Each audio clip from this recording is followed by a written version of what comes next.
Shalom Bapak Ibu Saudara-saudara yang dikasihi oleh Tuhan. Jumpa lagi kita saat ini dalam kasih Tuhan untuk bersama-sama belajar kebenaran firman Tuhan. Sebelum kita merenungkan firman, saya akan membaca firman Tuhan di dalam Matius 24 ayatnya yang ke-44. Demikian bunyi firman Tuhan. Sebab itu hendaklah kamu juga siap sedia, karena Anak Manusia datang pada saat yang tidak kamu duga. Saudara-saudara, mengapa kita harus berjaga-jaga? Karena jika kita melihat keadaan dunia hari-hari ini yang semakin jahat, semakin penuh problem dan masalah, bahkan dunia semakin tua, ya mari kita jujur melihat baik itu kota kita, bangsa, atau negeri kita, dan kita melihat keadaan dunia pada umumnya. Bukan cuma di tempat saya dan saudara, tetapi bumi termasuk kita di Indonesia. Dalam kitab Matius sudah dinubuatkan, khususnya kalau kita baca Matius 24 ayatnya yang ketiga sampai 14, ketika Yesus duduk di atas bukit Zaitun, datanglah murid-muridnya kepadanya untuk bercakap-cakap sendirian dengan dia. Kata mereka, katakanlah kepada kami, bila manakah itu akan terjadi? Dan apakah tanda kedatanganmu dan tanda kesudahan dunia? Yang dimaksud kapan hari kiamat itu terjadi, sudah ya. Ayat 4. Jawab Yesus kepada mereka, waspadalah supaya jangan ada orang yang menyesatkan kamu. Sebab banyak orang akan datang dengan memakai namaku dan berkata, akulah Mesias. Dan mereka akan menyesatkan banyak orang. Saudara-saudara, hari-hari ini ada banyak penyesatan. Mungkin tidak berkata Yesus bukan Tuhan, tetapi penafsiran ajarannya mungkin keliru. Ya contoh ya, itu waktu yang lalu atau masih ada hari ini, ya, teologi kemakmuran. Kalau orang Kristen tidak kaya, bagi pandangan ini, ya salah. Saudara, apakah semua orang Kristen harus kaya, harus sembuh, tidak mati kalau bencana terjadi, semua terhindar? Saudara-saudara yang dikasihi Tuhan, kita bisa sakit dan meninggal.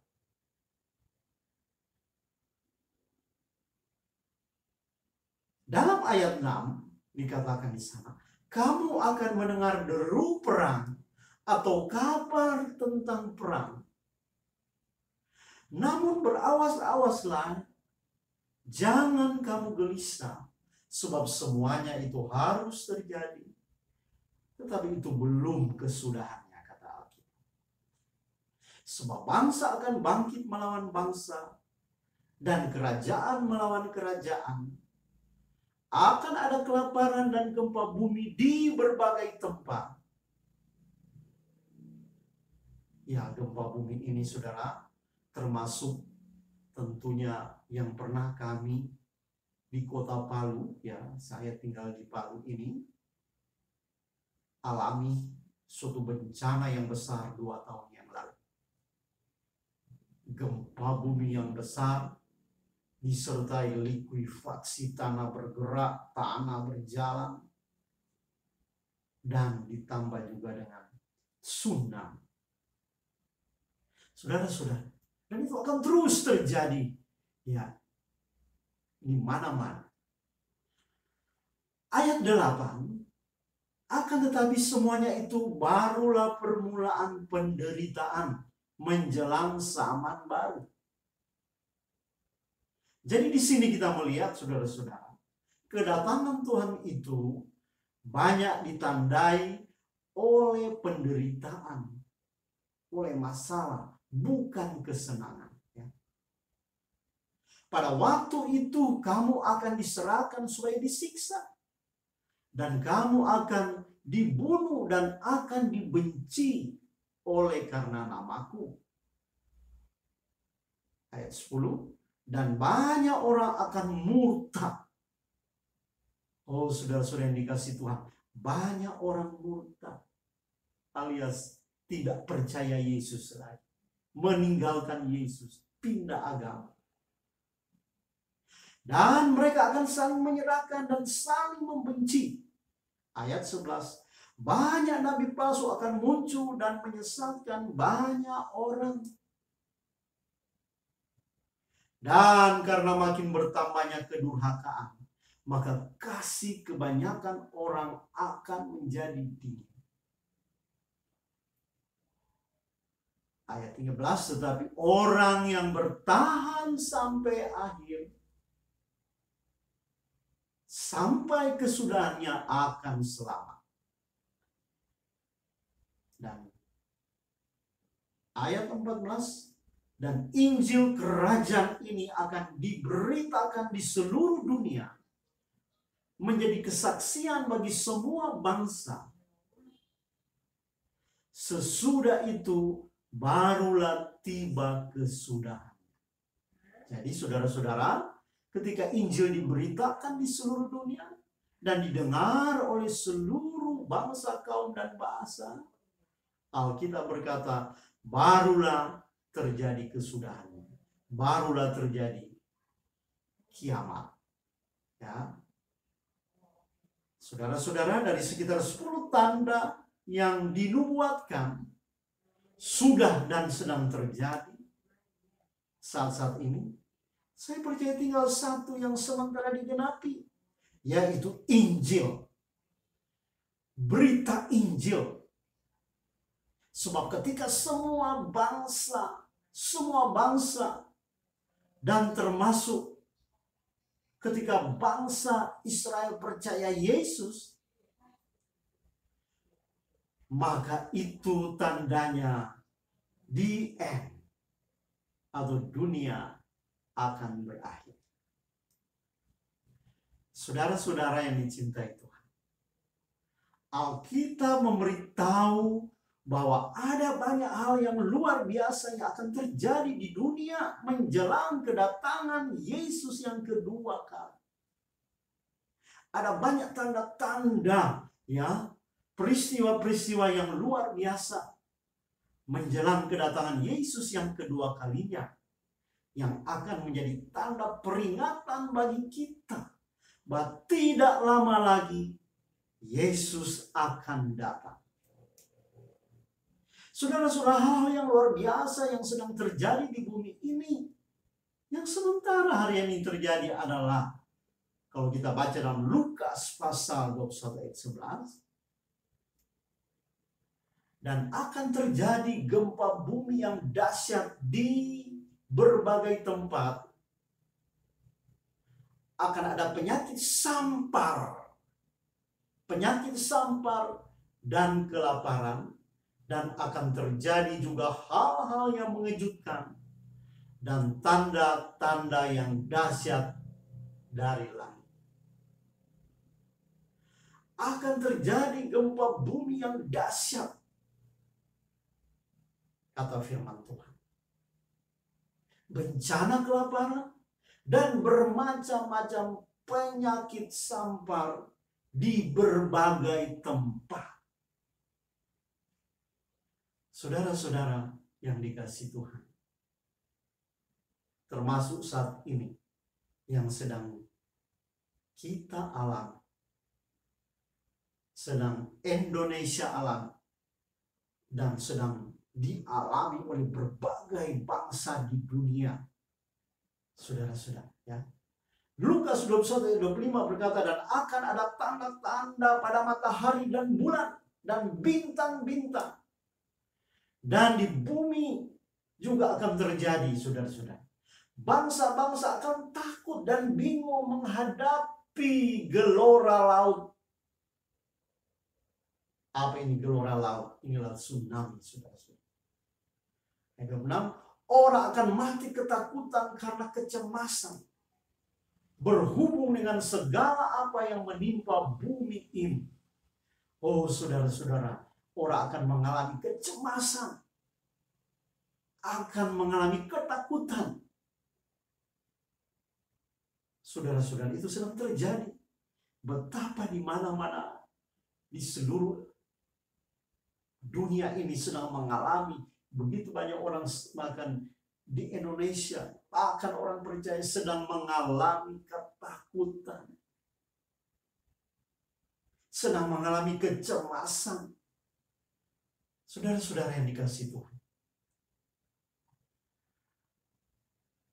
kalau kita lihat di sini, gempa bumi yang dahsyat di berbagai tempat sedang terjadi, bencana-bencana, termasuk kami, ya, di Kota Palu waktu yang lalu.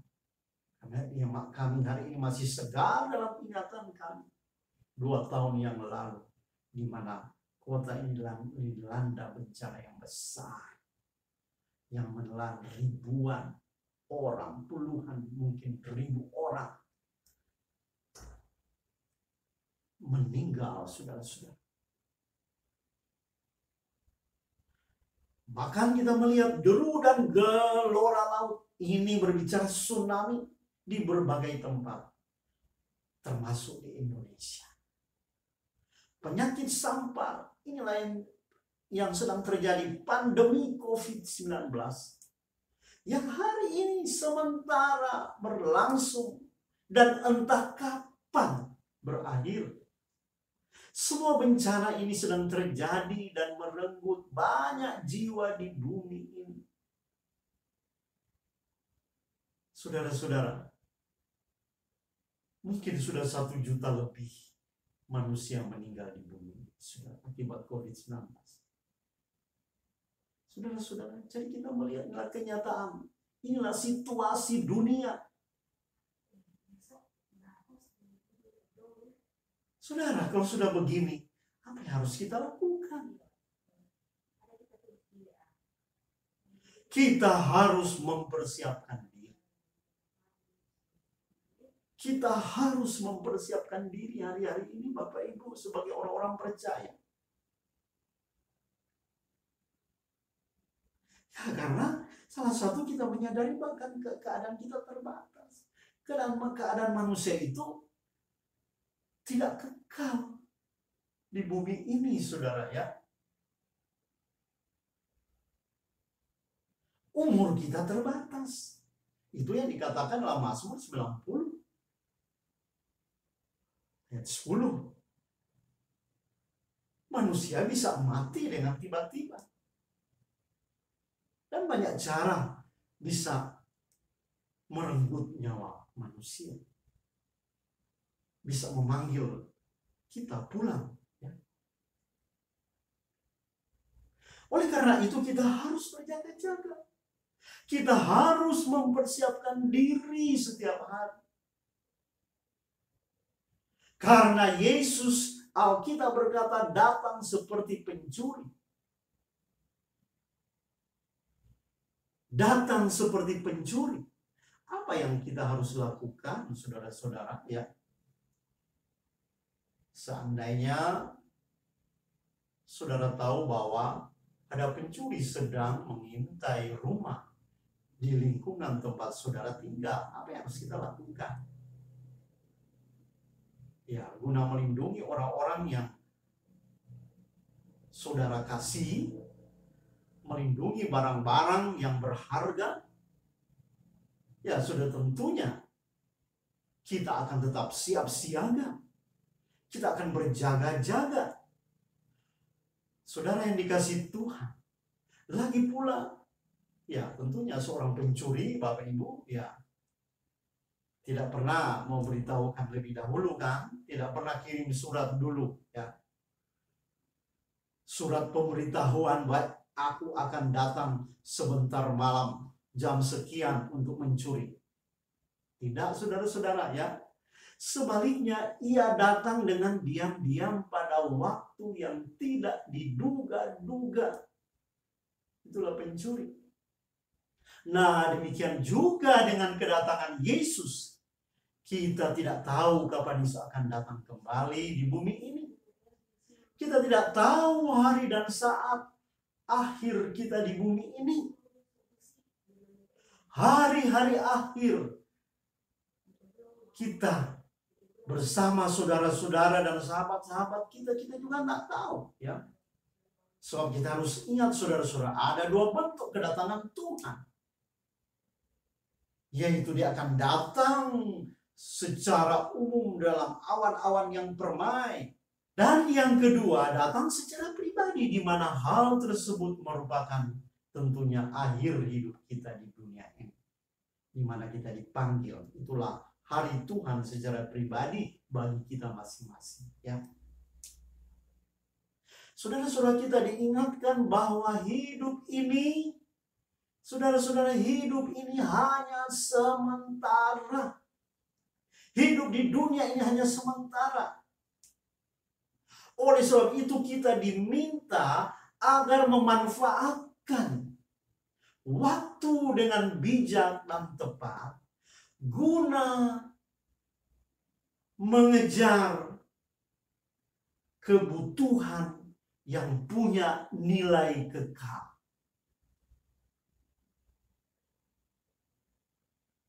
Ya.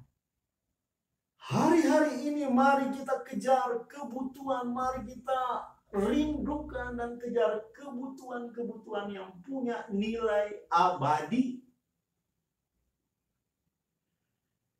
Sebab manusia itu punya kebutuhan, saudara-saudara. Semua kita punya kebutuhan. Tetapi janganlah sampai kita tidak menemukan kebutuhan yang tertinggi.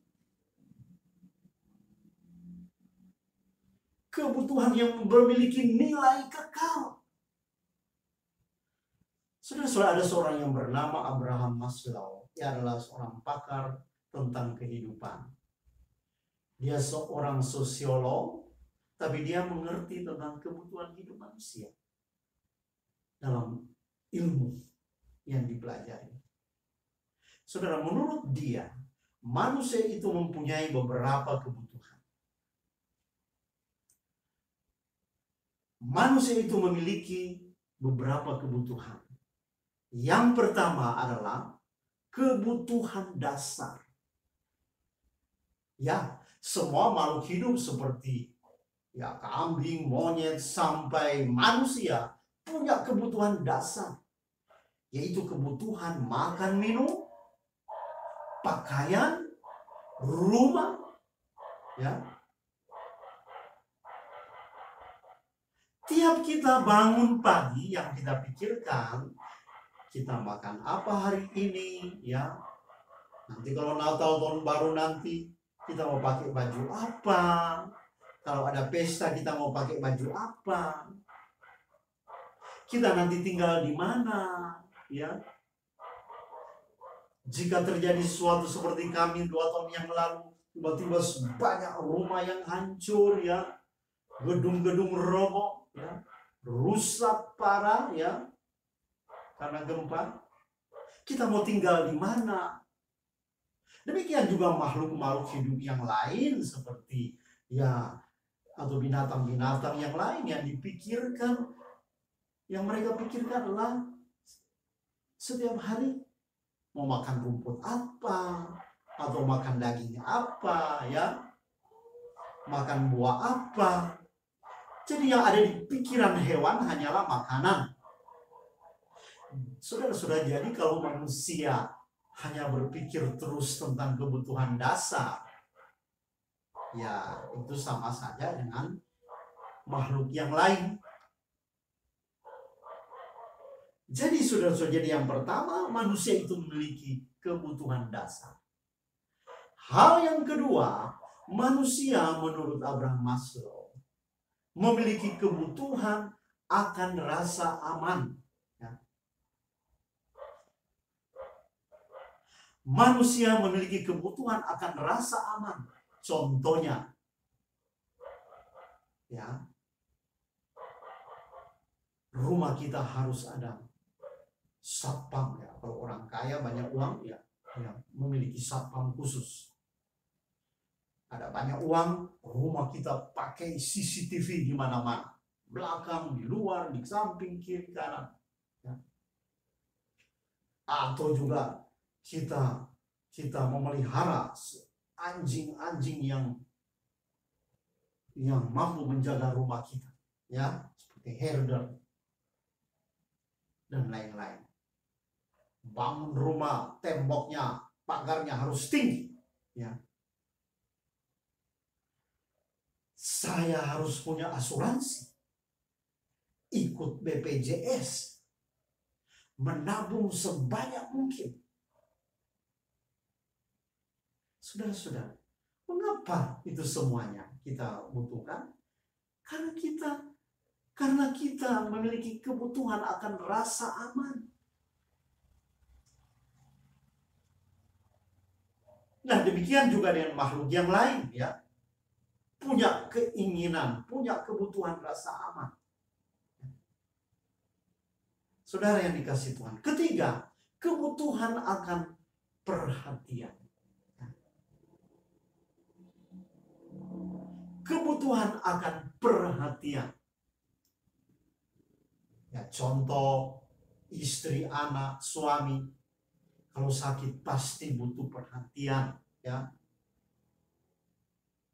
Istri butuh perhatian, suami butuh perhatian, anak-anak juga begitu butuh perhatian. Jemaat yang sakit butuh diperhatikan gembalanya, ya.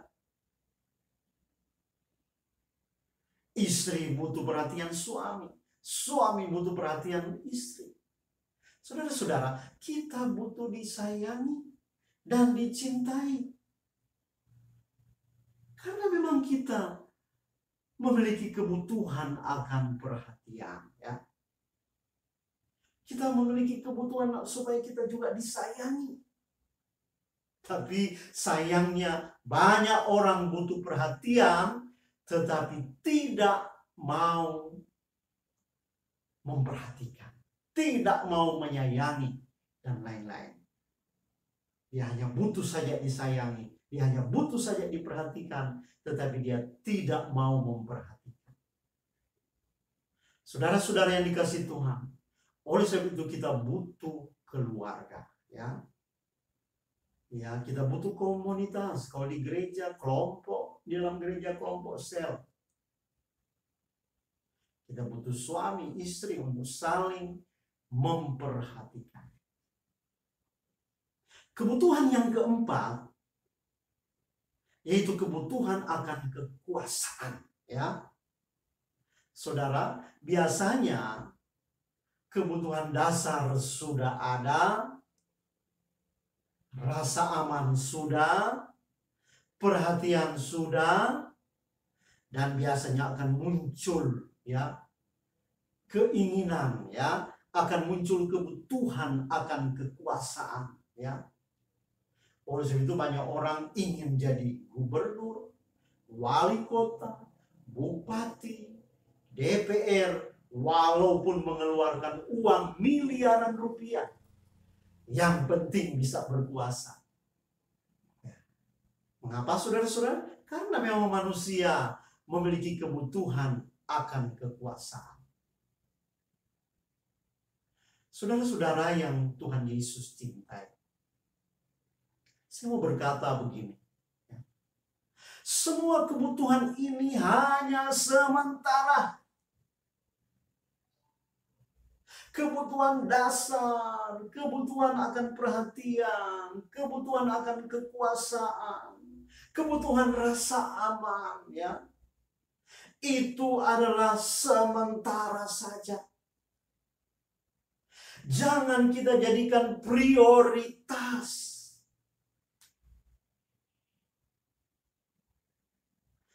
Sayang sekali begitu banyak hari-hari ini. Bahkan orang-orang percaya yang menjadi prioritasnya bukan kebutuhan yang bernilai kekal, tetapi kebutuhan-kebutuhan yang hanya sementara. Yang hanya dalam hidup ini yang tidak akan dibawa ketika seseorang dijemput ajal. Ingat saudara-saudara, jangan jadi prioritas. Kita harus ingat hidup kita hanya sementara. Rumahmu sementara. Mobilmu sementara. Ya. Tanahmu, jabatanmu, ya. Kekayaanmu hanya sementara. Ketika 2 tahun yang lalu mengalami bencana besar, saudara-saudara, hanya dalam tempo detik dan menit hilang semua, ya. Hilang semua kekayaan, hilang semua bisnis, hilang semua tempat-tempat kita berbisnis. Gedung-gedung hilang. Usaha-usaha hanya dalam hitungan detik dan menit hancur. Jadi saudara-saudara, semuanya hanya sementara. Bahkan istri atau suami di samping kita sementara. Dan ketika kita berkata terakhir selamat tinggal dunia ini, apakah semua kebutuhan itu kita akan bawa, saudara-saudara? Beberapa waktu yang lalu saya mendapatkan suatu postingan, ya, di WA tentang seorang miliarder namanya Antonio Vieira Monteiro, presiden direktur Santander Bank Portugal, meninggal karena COVID-19 ketika dia pulang dari Italia. Tapi yang jadi perhatian bukan kematiannya, tapi justru tulisan putrinya di media sosial. Dan tulisan putrinya itu adalah sebagai berikut. Kami keluarga kaya raya. Semuanya kami bergelimang dengan harta, kata putri. Tapi ayahku meninggal seorang diri. Sulit bernafas, seperti tercekik. Karena mencari sesuatu yang gratis dan tanpa biaya, yaitu udara segar. Sedangkan hartanya yang dikumpulkannya berlimpah-limpah, kata putrinya, ternyata tidak membantunya, bahkan ditinggalkannya begitu saja. Saudara, bagi sebagian orang tulisan ini mungkin sekedar tulisan si anak yang lagi ditinggalkan ayah, lagi kalut karena ditinggalkan ayah. Tetapi sesungguhnya hal ini merupakan pesan yang berharga. Saudara-saudara, apakah arti bergelimangan harta, jabatan, dan kekuasaan jika tanpa Yesus? Dan saat ajal menjemput, semuanya itu tidak akan menyelamatkannya. Saudara-saudara, di sini kita melihat bahwa hidupannya sementara dan betapa lemah dan rapuhnya manusia. Segala sesuatu yang dia miliki, dia tidak bisa menjamin hidupnya. Oleh sebab itu, saudara-saudara, marilah kita kejar kebutuhan-kebutuhan utama dan yang penting sebagai bentuk berjaga-jaga atau bersiap-siapnya kita untuk kedatangan Tuhan. Sebab itulah yang membawa kita ke surga. Apakah kebutuhan yang bernilai kekal itu, saudara-saudara? Itu adalah kebutuhan akan hidup kekal. Kebutuhan akan hidup kekal. Dan hidup kekal hanya ada di dalam Yesus. Itu berarti kita harus memiliki, kita juga harus memiliki kebutuhan akan juru selamat. Dan juru selamat itu tidak ada di tempat yang lain. Hanya ada di dalam Yesus Kristus. Dialah nama di atas segala nama-nama. Di kolong langit ini tidak ada nama lain yang dianugerahkan kepada manusia yang di dalamnya kita beroleh selamat. Hanya di dalam nama Yesus. Akulah jalan kebenaran dan hidup. Tidak ada seorang pun sampai ke surga kepada Bapa, saudara-saudara, tanpa melalui Yesus. Inilah kebutuhan yang bernilai kekal. Kebutuhan akan Yesus itu berarti kita merindukan dan membutuhkan firman setiap saat.